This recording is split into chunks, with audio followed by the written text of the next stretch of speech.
जय श्री कृष्ण दोस्तों। महाभारत का युद्ध इतना भीषण था कि युद्ध में बहे खून के कारण आज भी कुरुक्षेत्र की भूमि लाल रंग की है। कौरवों की सेना उस युद्ध में पूरी तरह मारी जा चुकी थी। उसके बाद पांडवों ने कुछ वर्षों तक हस्तिनापुर पर राज किया, लेकिन इसके बाद उन्होंने भी द्रौपदी समेत राजपाट त्याग कर स्वर्ग लोक जाने का निश्चय किया। अपना सारा राजपाट अभिमन्यु के पुत्र परीक्षित को सौंपकर वे हिमालय की तरफ स्वर्ग यात्रा में चल पड़े।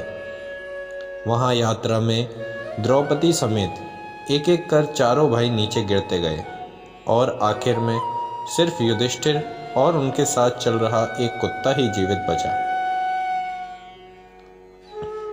जब युधिष्ठिर स्वर्ग पहुंचे थे तो वहां पर उन्हें दुर्योधन भी मिला था। तो यहां सवाल आता है कि आजीवन अधर्म करने वाले दुर्योधन को स्वर्ग की प्राप्ति कैसे हुई। और आज की इस वीडियो में हम इसी बात पर चर्चा करेंगे। अगर आप हिंदू सनातन धर्म को मानने वाले हैं और इसी तरह की वीडियोस आपको पसंद है तो प्लीज़ इस चैनल को सब्सक्राइब करें, साथ ही बेल बटन को प्रेस करें।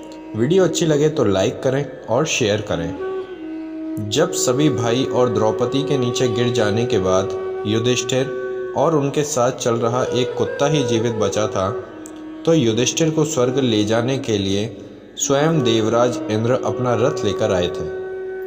लेकिन युधिष्ठिर ने उनसे कहा, मेरे भाई और द्रौपदी मार्ग में गिर पड़े हैं, मैं उन्हें छोड़कर आपके साथ नहीं चल सकता।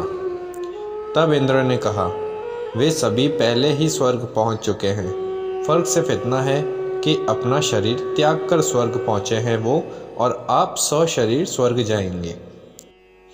इंद्र की बात सुनकर युधिष्ठिर ने उनसे कहा, लेकिन यह कुत्ता भी मेरे साथ चल रहा है और ये मेरा परम भक्त है, इसलिए इसे भी आप मेरे साथ स्वर्ग चलने की आज्ञा दें।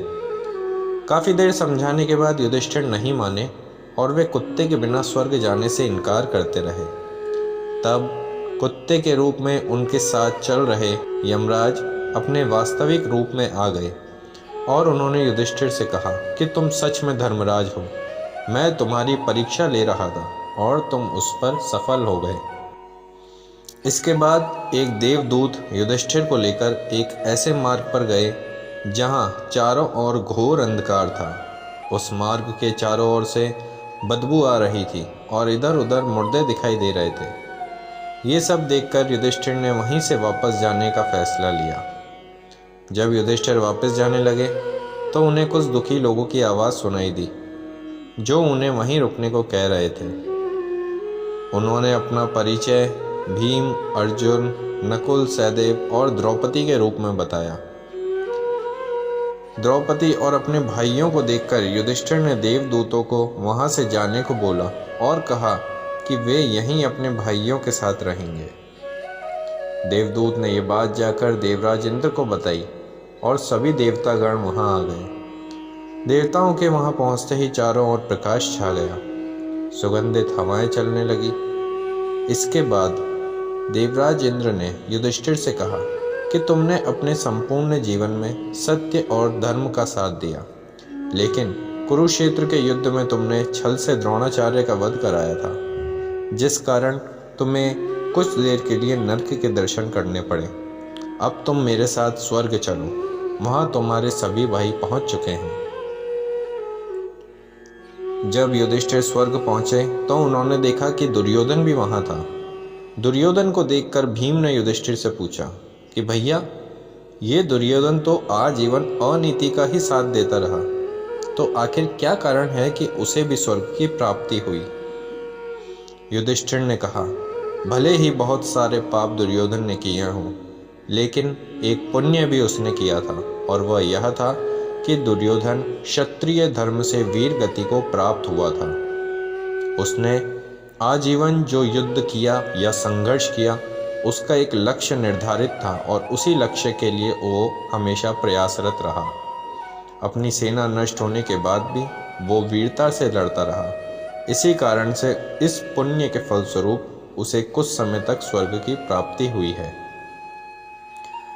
ये बात सुनकर इंद्र वहाँ उपस्थित सभी लोगों को बताते हैं कि जिन लोगों के पाप ज़्यादा होते हैं जैसे दुर्योधन, उन्हें पुण्य के फल पहले दे दिए जाते हैं और इसके बाद उन्हें नरक की यातना दी जाती है ताकि वह इसे अगले जन्म तक याद रखें। इसके विपरीत जिन लोगों के पुण्य ज़्यादा होते हैं उन्हें उनके छोटे पापों की सज़ा पहले दे दी जाती है, जिससे वे अपने पुण्य फल शांति से भोग सकें और अगला जन्म स्वर्गीय चेतना के साथ हो। क्योंकि दुर्योधन ने अपना संपूर्ण जीवन में सिर्फ एक ही अच्छा काम और कई सारे पाप किए, इसलिए उसे कुछ समय के लिए ही स्वर्ग मिला और इसके बाद उसे नरक की यातना दी गई। इसी प्रकार पांडवों तथा उनकी तरफ से लड़े सभी राजाओं को सिर्फ कुछ क्षणों के लिए नरक का दर्शन करना पड़ा, लेकिन इसके बाद उन्हें तुरंत स्वर्ग दे दिया गया।